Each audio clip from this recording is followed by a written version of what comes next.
Hey everyone, I am Anthony Scott of ToyHypeUSA.com. I am here with a very special guest, Brian Flynn of Super7. Brian, how are you doing? Doing great, Anthony. Nice to speak with you again since we aren't at Toy Fair. Yeah, Toy Fair, San Diego Comic-Con, New York Comic-Con, it's all on hold right now. But it's very nice to talk to you. It's very nice you're here. You're doing good, staying safe up there. Very happy to hear that. I want to start off by congratulating you guys on your success with the Thundertank. That is a tremendous success, and I, for one, can't wait. I know Mattel slated that when they were doing Thundercats, but I'm very happy you guys were able to do that. That's a huge accomplishment for you, and I, for one, can't wait. While we're on Thundercats, real quick, I just had someone ask me those replacement parts for Wave 1 for the figures. Why does Wave 1 need replacement parts?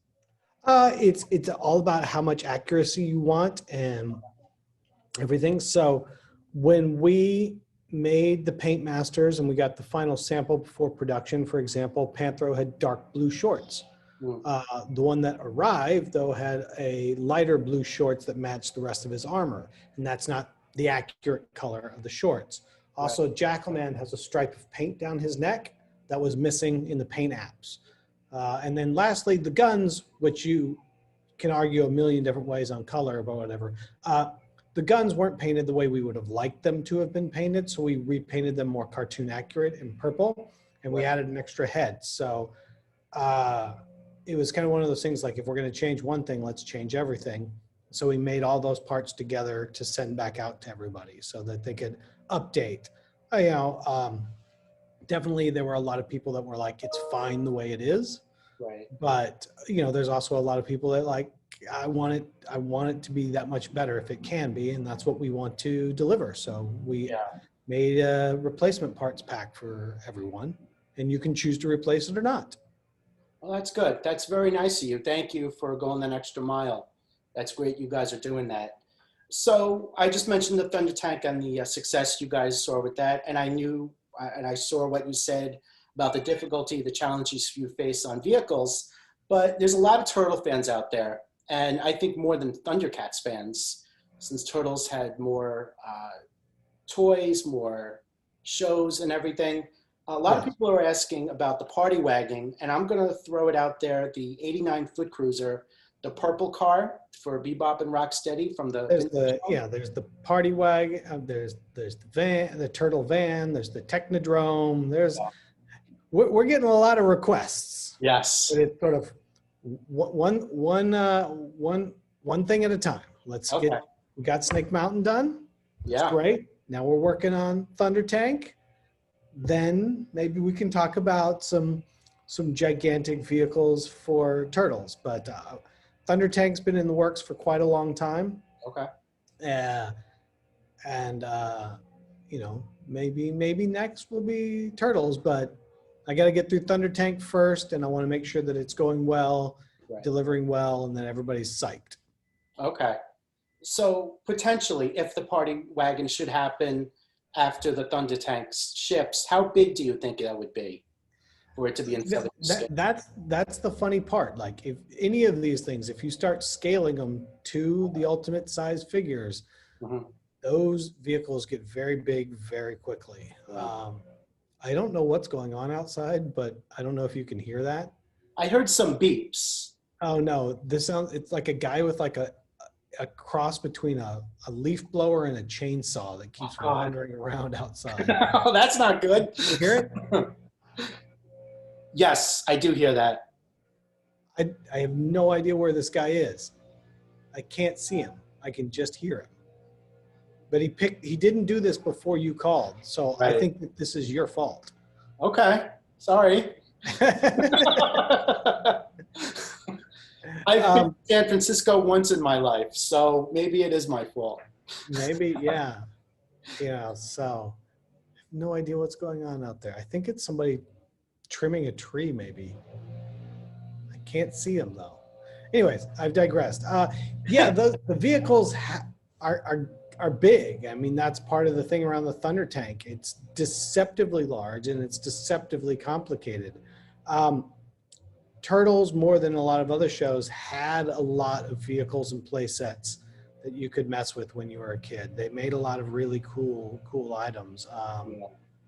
So I do think that we would love to get into that. Mhm. But like I said, because they're so big and they are so expensive, it's a little bit of sort of like one thing at a time. That said, Thundertank should go much faster than Snake Mountain simply because we've been working on it for that much longer already.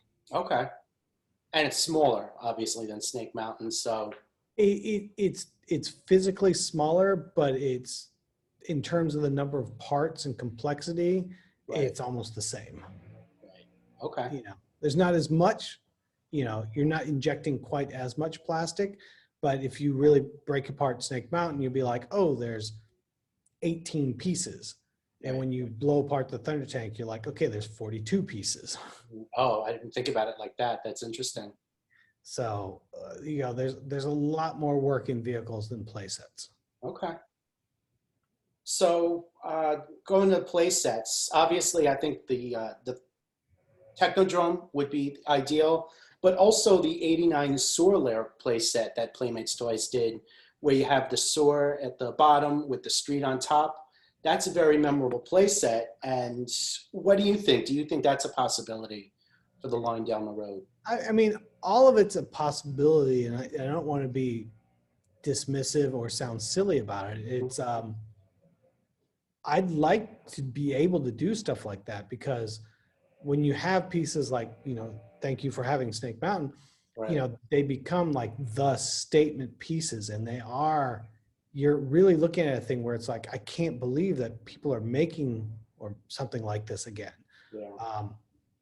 I think the Thundertank will come into that for a lot of Thundercats collectors. And I know, like I said, I know we talked about it earlier with the Turtles, you know, the questions are like, you know, could we get, you know, Party Wagon. Party Wagon. There we go. You know, Turtle Van, Party Wagon, Technodrome. Can we get those things? And yeah, we might be able to do it. And then it's like, oh man, I had this thing when I was a kid and that's cool, but now it's this big and Yeah. it's got everything inside it. That would be amazing. Yeah, because of the back, right? You fit two figures in the front, and then there's this whole back where you can fit at least 6 figures or something like that for the Party Wagon. And all the stuff that goes inside it and everything. And we've talked about it before, so it's not, but I don't know. I don't want people to go like, oh no, they're talking about it. It's like, yeah, we've had the same conversations all of you are having. Like, what if we made that? What if we made this? What if we made that? It's like, okay, well, let's finish Thundertank, and then we can worry about that. Because, you know, at the same time, I don't want to get too far down the well with too many collectors on big pre-orders without delivering them. I think that's a bit disingenuous. Yeah. So we did Snake Mountain. Now we're going to do Thundertank. Yeah. There you go. Can't wait for that. All right, so the reaction figures, same questions regarding vehicles and play sets. We're talking about a smaller scale, and it doesn't have to be based on what Playmates Toys did back in the day. Reaction is kind of like its own monster, right? Yeah, but if you did it correct with the show, with everything else, they'd probably be close to the size of the original Playmates figures, but then you'd put a smaller reaction figure in it. Yeah. Possibly. Vehicles, like I said before, or I've said in other interviews, vehicles are just really difficult because they're really difficult and deceptively hard to engineer and pay for. And there's a lot of hidden parts that take up a lot of tooling and a lot of cost. Yeah. Secondarily, most figure collectors don't buy vehicles. It's just, I mean, think about how many vintage collectors you know, and they'll have their vintage collection out, but they don't have any vehicles out because they don't have room on the shelf anymore for the vehicles. Yeah. So people buy vehicles in far smaller numbers. So the fewer people that buy vehicles means the price has to be that much higher to sort of overcome all the initial manufacturing costs. It's the same thing. Like, are you going to make a DeLorean for Back to the Future? There's a couple of those vehicles where you're like, that would be really great to make. I can say in many cases, we've done the exercise and really just came back that commitment to the numbers we need to overcome the volume of tooling hasn't been there. It's not to say that we won't, it's not to say that we can't, but it's one of those things that are much fewer and far between. And if you look at sort of modern toy licenses that aren't Star Wars, and even with Star Wars, they're just reusing mostly the old tooling. You don't see a lot of new vehicle tooling out there. Right. Just because they take up a lot of space, they're expensive, and people don't buy them the same way they buy toys. Yeah, and that makes sense considering now Toys R Us is gone, KB is gone, Kmart is gone here in the US, the US. So now you have a lot less shelf space too to find. Yeah, I mean, that there is a thing of that, which is to get the volume Yeah. that you need to really make these affordable, you have to have a mass partner. You know, and Toys R Us could have been that mass partner, or KB could have been that mass partner in the past. When you have just Walmart and just Target, you only really have two large chains. Those buyers have a disproportionate amount of power to what gets made, especially from the large companies, because if they don't buy in, chances are it's not going to get made. And the competition for that shelf space is so severe. Like just getting a peg, one peg, if you think about it from, like, let's use a Walmart as an example, and you're Mattel or your Hasbro, that one peg is 6 figures deep. And if that 6-figure peg churns every single month, that means it's 72 figures a year. So 72 figures a year, then times 4,800 stores. If you're talking about Walmart, you know, I'm not going to do the math off the top of my head, but you know, it's something like 330,000 units. Wow. So one peg in Walmart equals 330,000 figures sold in. Right. So that peg, and also going backwards, and if it's let's just say it's a $10 retail or $12 retail figure, since that's where a lot of it is now, and they're selling it to them at $6. Okay, $6 times 330,000 adds, you know, almost $1.9 million. That's what a peg represents to those guys. Right. So the competition for one peg is very, very hard. And that's just, I'm not talking about a specific product or anything, but that's just the finances at that level. So you're like, oh man, why aren't they carrying all this other stuff? It's like, because Hasbro and Mattel aren't going to allow somebody else to take that peg. Right. Because that's the kind of money it represents to them. Yeah, that's interesting. I mean, you have some pegs now in Target too for some Transformers reaction figures. We have two Transformers. We had an Optimus and a Megatron that were in, but that was sort of in a, there were two recolors that were exclusive to Target, and it was in the Transformers section, and it was a sort of merchandising collaboration with Hasbro. Okay. So it wasn't like we magically got the pegs. Like Hasbro was like, we're working on this thing and we want to put a couple other Transformers on here to introduce people to different kinds of Transformers product. Right. Would you be interested? Well, okay, sure. Because for most people that aren't, you know, like you were saying earlier, you had a bunch of your stuff waiting in your big bad toy store, you know, pile of loot. Right. Most people that collect toys go to Target or Walmart on a daily or near daily basis to look and see what they can find. And in that regard, that collector has no idea we even exist. Yeah. You know, You guys are solely online for the most part. we're mostly in digital retailers, some physical, and then mom and pop and independent stores. But, you know, if you've got an independent shop, like if you're in Indiana, you can go to Kokomo and find our stuff. But that's the store. Like there are others, but you've got to be able to go to an independent store that's buying from us directly.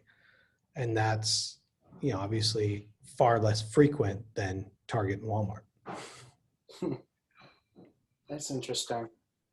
So going back to Turtles, and thank you for sharing. So no, thank you for sharing all that with us. That was very informative.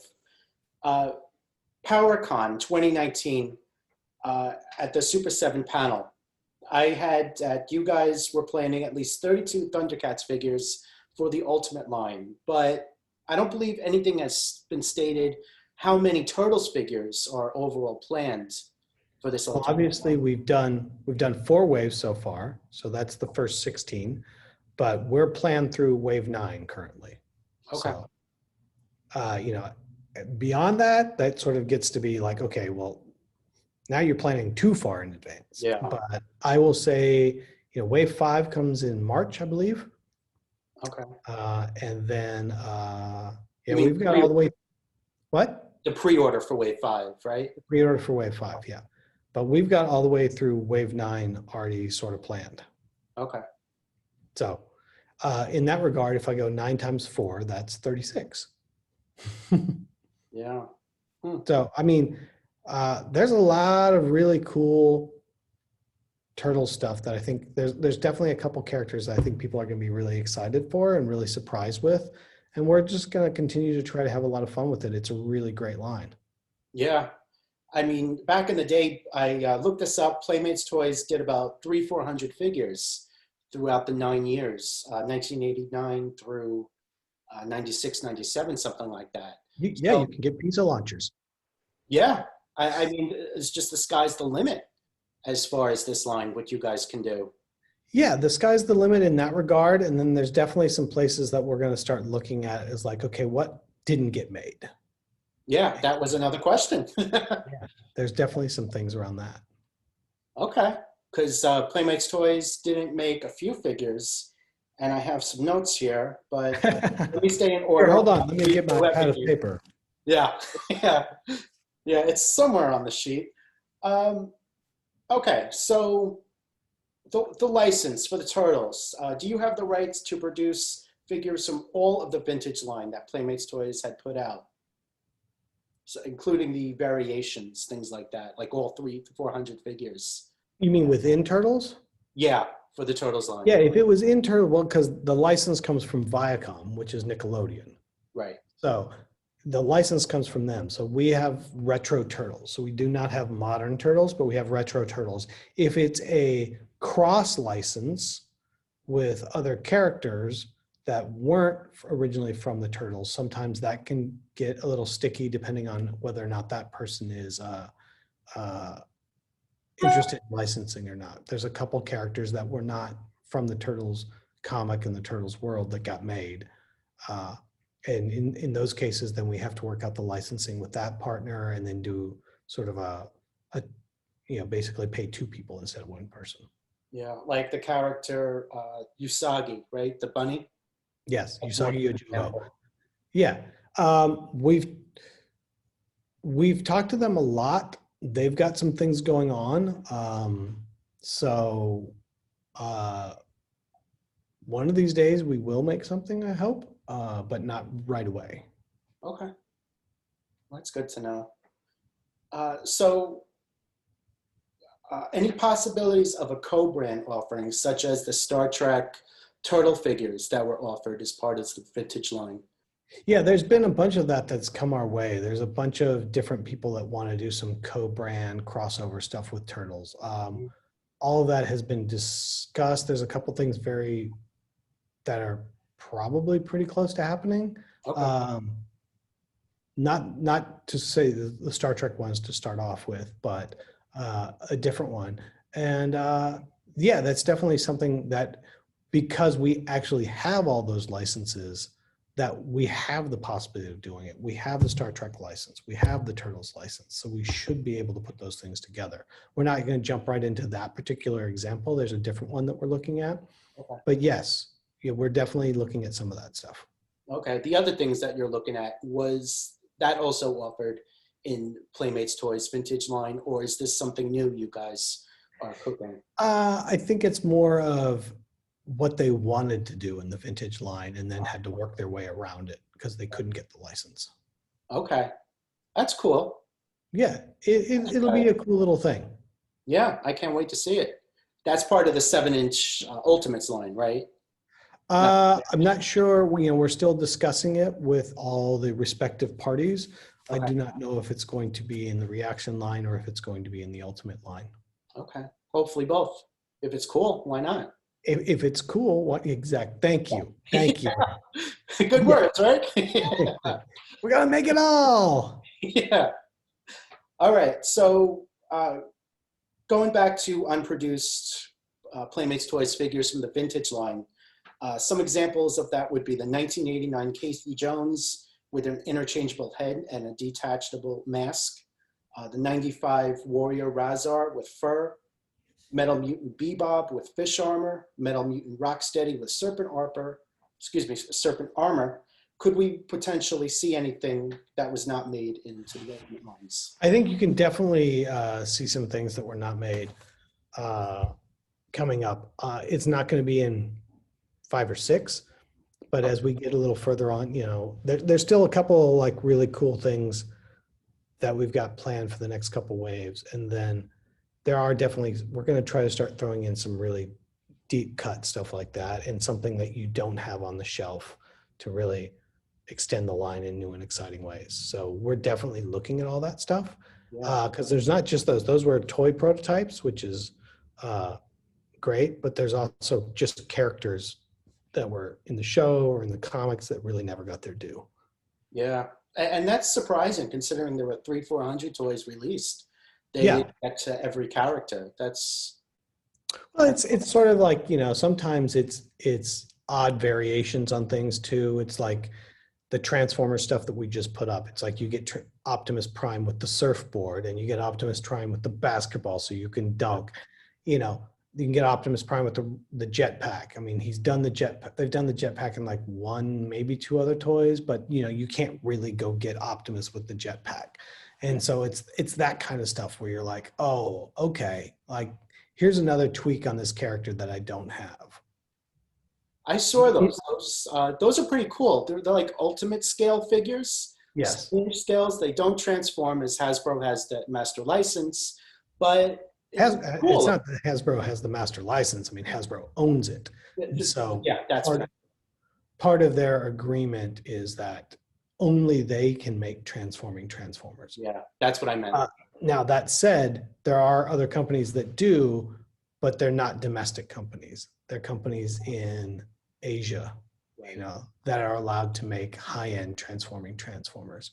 But domestically, if it transforms, it comes from Hasbro. If it doesn't transform, then other people can make it. Okay. That's cool. Plus, I don't know if I can engineer a transformer. That's some hardcore brain power right there. Yeah. Who's working on those? The 4 Horsemen? The Transformers? Yeah. Yes. Okay. Well, if anyone can knock it out of the park, they can. Yeah, I mean, we've got a couple different people working on that, and so sometimes it's bits and pieces. We'll get some parts from some people and some parts from other people, but as a whole, they're our first stop on most of the stuff. Okay, that's cool. All right, so 1997's Ninja Turtles: The Next Mutation, which was a live-action show which took place after the cartoon had ended.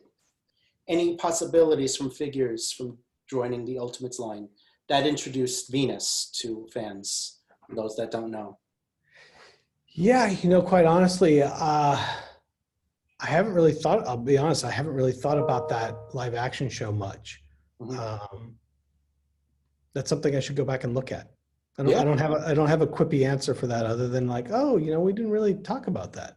Yeah, nothing's happened with it. I don't think since '97. Yeah, as far as product. So that's interesting. Yeah, I haven't. All right. So all right. Well, thank you, whoever submitted that question. I appreciate that. Yeah, they stumped me. Yeah, it's a good question. So going back to unreleased Playmates toys, the Punk Frogs, we got a couple of them, but we didn't get Attila and Rasputin. Right. And the Punk Frogs were in a number of episodes throughout the cartoon. I don't know how many offhand, but it was more than 2, I think. Any hope to getting the set of 4 potentially?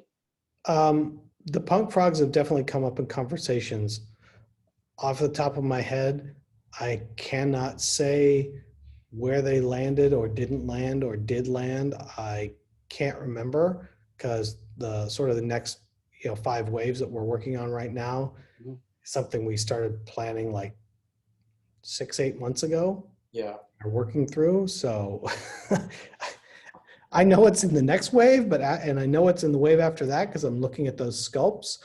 But after that, I start to forget what I've got in some of them. I know some of the ones where I'm like, oh yeah, but punk frogs, I don't know.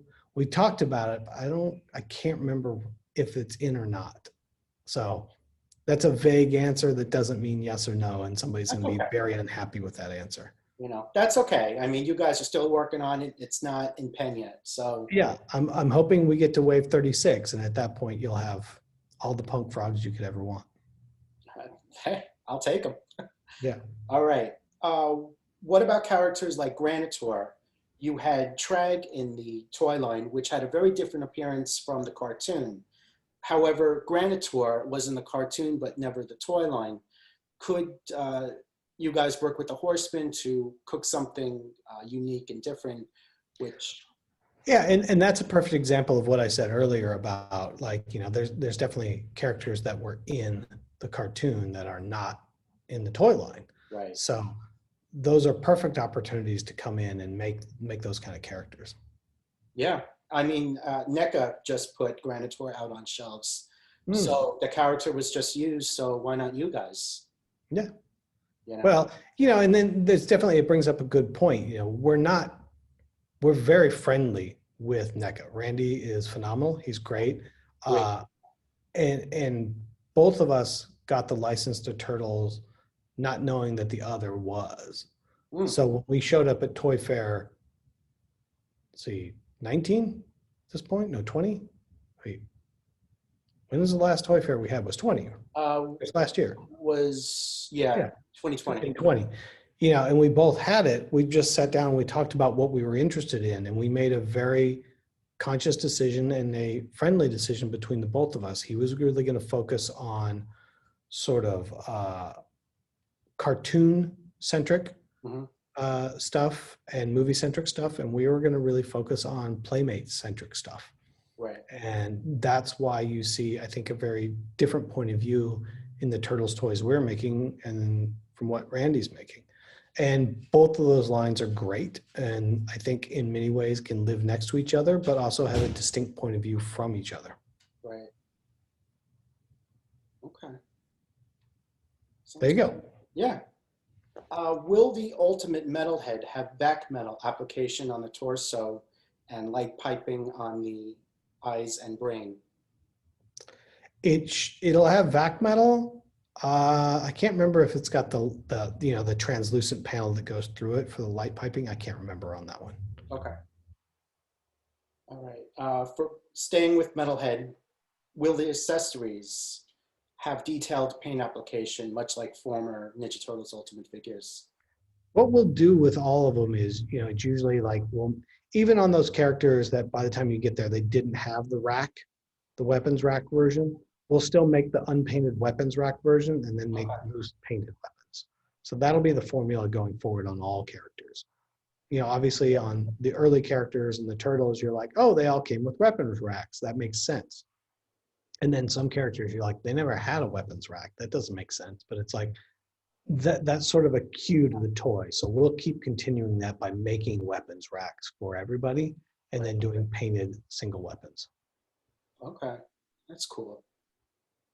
All right. Donatello, will he come with a second set of painted weapons that match the unpainted weapons on the sprues like the rest of the Turtles? Yeah. Okay. Always. Any chance of getting Warriors of the Forgotten Source figures that was offered from Playmates Toys in 1994, and those were packed in with comic books? I, Sort of like a you know, subline. in a case like that becomes a Playmates line, and then you would have to go back to Playmates on the licensing on that one. So that would be separate from the line we have licensed it from, Viacom/Nickelodeon. Okay. All right. Next question. Are you able to produce figures based on IDW comics? I think on the older, so because you had the Archie comics, you had. In my brain, I'm trying to do the timeline of who had the license win on the comic books. Right. I would think that on the older stuff, it probably won't be an issue if it's some of the more modern stuff. But that's not IDW now, I don't think. I can't remember, but I know we've talked about some of the Archie comic stuff. I don't think we've talked about the IDW stuff specifically, but I know we've talked about the Archie comic stuff. Okay. This is a good one. Can you make an army builder multi-pack of the Mauser robot that came with Baxter Stockman, which is right up We there. have had a couple people ask about that. I don't know, maybe. It's one of those things where I want to make sure that if like people are psyched on it, cool. Let's find a way to make it available. At the same time, also not make it like we're just flooding people and asking them to buy stuff that they may not want. Right. Where it's just like, oh God, now I got to buy this to keep my line complete. It's like, well, it's a fine line. But there have been a couple people that have asked about it. That's a good idea. It may be something that we tried to do. Let me think about that again. I know we've talked about it in the past, but we never came to any sort of resolution on it. But it wouldn't be that hard to do, obviously. So You give it a new articulated head or something. that would be one of the things is how do you make it different? What are you doing? Yeah. Uh, Opening mouth, closing. Yeah. the one that you have now opens. Oh, okay. Because when I opened Baxter, I didn't think it opened.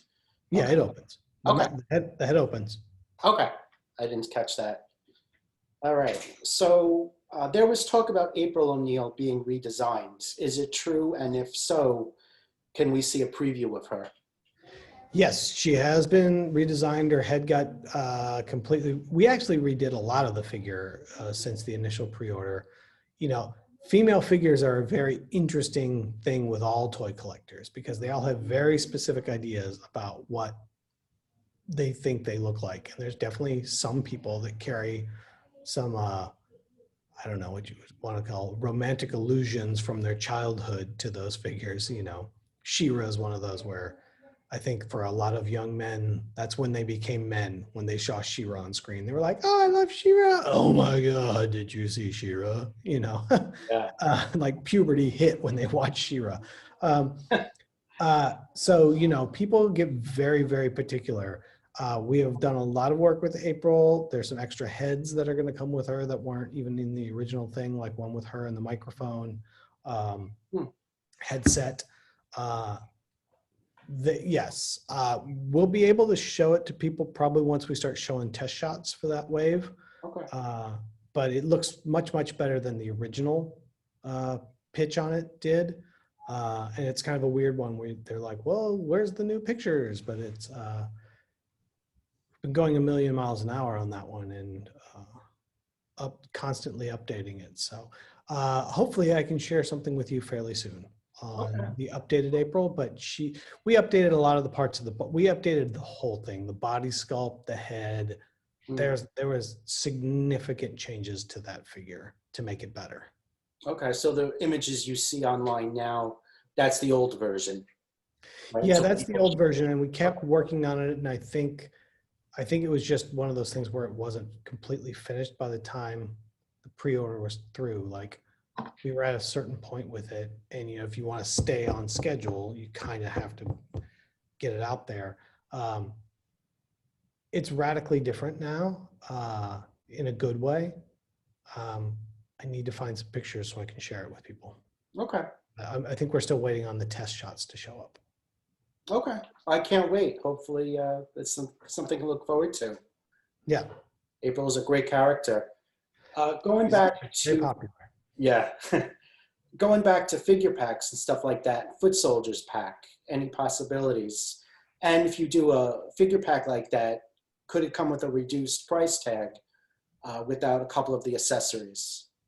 Yeah, it falls into that same zone of like, how do you do that and not, Yeah, and I'm not saying this, so here's sort of a bigger question. Obviously, when we make Ultimates, part of the reason I'm doing the pre-order is sort of two functions. One, it allows everybody that wants one to get one. You don't have to worry about it selling out in 30 minutes or a day. You've got a month to get the figure. At the same time, it also tells us exactly how many we need to make. So we make to order. So therefore, you don't have the thing where all of a sudden, I'm making it up, say 1,000 people want to buy buy Turtles, and you make 1,200. Well, that extra 200 just sit on the shelf, then they have to go on clearance, and people are mad because they paid too much money and now they're on sale. So you don't have to worry about that. But it puts into a catch-22 where then there's not additional inventory available. So then if the secondary market starts moving or people paid a premium for it and then somehow it comes out at a reduced price later, why did I, same thing like, with the foot soldier, if I put out a multi-pack of foot soldiers, how do I make it different from the foot soldier that you have so that it doesn't devalue the one that you paid 45 for? Right. We want it to hold its value for you. We want that to always be worth what you paid for it much, because so many of the stuff, as people know, it's like they rush to get it, they go crazy, they buy it 6 months, a year later, it's not even worth retail. And when you're buying expensive toys, you don't want that to happen. So how do we do something? Because, much like we talked about the Mouser, people have asked about foot soldiers. How do we do something with the foot soldier where if you got the original foot soldier and you paid for it, it still is that premium item, but then you give people also the opportunity to get into the line and buy the figures again. I don't have a clean answer for that one. It's sort of a conundrum, and we go back and forth on it from time to time. How do you do that? Like, same thing, a year from now, as we're really getting on with this line, and if we continue to grow like we're growing, there's going to be a whole group of people that are interested in our Turtles figures that never got a chance to get the original ones, which will drive the secondary market even higher, which is not necessarily our intent. How do you allow people to have the opportunity to collect the line? Because if they can't get the Turtles, they're not going to collect the line. Right. So it's an interesting sort of back and forth on how you handle it all. Right. Okay. Did that even remotely answer the question? Yeah, I think so. No, it was very good. I liked it. Okay, so going back to the line, so far there's been some kind of formula, such as one Ninja Turtle, one ally, one villain, and one mutant for the most part. Will that trend of offerings continue, including such as variants of the turtle that were offered in the vintage line? Yeah, we try to break it up so that it's not just, so many people make a line. It's like, here's the 4 turtles, then they make 2 or 3 villains, and then they're like, oh, we're done. Right. That's not what we're interested in. So that was part of the reason of like, okay, from wave 1, the first 4 waves will be one of each turtle. We'll have one major villain. We usually then go in and sort of like, okay, what's the one character people aren't expecting that we're really interested in? Muckman and Joe Eyeball, or Mutagen Man. Those are the kind of things where it's just like, those are crazy toys. Yeah. And that's sort of how we try to set it up, of just like, you've got a couple core characters that, if you will, the majority of people will want, but we're also going to make sure to go into the sort of dark corners and pick out some of the really other cool characters and get them early, because generally speaking, they don't get their shine, or they don't get to show up anywhere near as often. Okay. All right. So, it's not quite as mathematical as, he was like, it's one mutant and one, it's not quite that mathematical, but the premise is there. Right. All right. So I got one more question. Is there any chance of alternate pack-in heads, like what Mattel did for Masters of the Universe Classics, where a head from a new figure could be swapped with an older version, for example, He-Man, to allow you to customize your figure. For example, the Stored Shell Turtles have really popular exaggerated head sculpts, and it would be a great way to find a way to get them into this line. Yeah, that comes back into the same sort of thing of like people have asked around, like almost like rather than making new figures, do you make a like a weapon or accessories pack? Right. Where it's like, okay, it's a couple heads, a couple weapons, a couple, other things that I could get to round out the figures as we come up with other ideas or things we may have missed. All of those things we've been discussing, all of those things we're looking at. I don't have a great answer immediately on that one, but yeah, he's right about those heads, because they're super exaggerated and they're pretty fun. Where's the right time and place for them? I'm not 100% sure. So this is a whole interview of me going, I'm not exactly sure. Well, not the whole interview. But I think it's one of those things where there's a lot of cool things out there, and we're still pretty early in the line, to be honest. And our goal is to get really deep. So all of those things we may be getting into in time, and you may see a lot of those things. They won't be tomorrow, but we've got several more years to run on this. And the way our schedule is laid out now, every 4 months, you get a wave of turtles. Because theoretically, if we're doing it right on manufacturing, which has been going well on turtles, is also every 4 months, you're getting a wave of figures delivered. Right. So you get a new wave of figures, like wave 2 just came out. Right. And so next month, we'll start talking about wave 5. And then you'll get wave 3, and we'll start talking about wave 6 and those kind of things. So we try to pace and go, and we've got a ways to go. Okay. So there's going to be a whole lot of turtles coming your way, folks. That's good. Any more con exclusives planned? Did this version of Baxter for San Diego? Yes, the Bug Zapper Blue. What he looks like when he gets hit with the laser. That one was straight up like, oh man, I love that Baxter so much. I was like, we're making Baxter first. That's gonna be the first exclusive. We've got something for San Diego, but not in Ultimates, but it's smaller. Okay. I think it's on the reaction side. And then there will be an exclusive this year, but it's toward the end of the year. Okay. It's good to know. And has COVID slowed you guys down as far as production at all? It is in China for sure. In a case like right now, Chinese New Year is upon us. Most of the factories normally would be closing right about February 1, but they started putting in, no different than here, lockdown for travel. Like everybody at Christmas, they're like, please don't travel, don't do that. They're doing the same thing in China. So people started leaving the factories in the middle of January to make sure they could get home without being sort of locked down, locked out.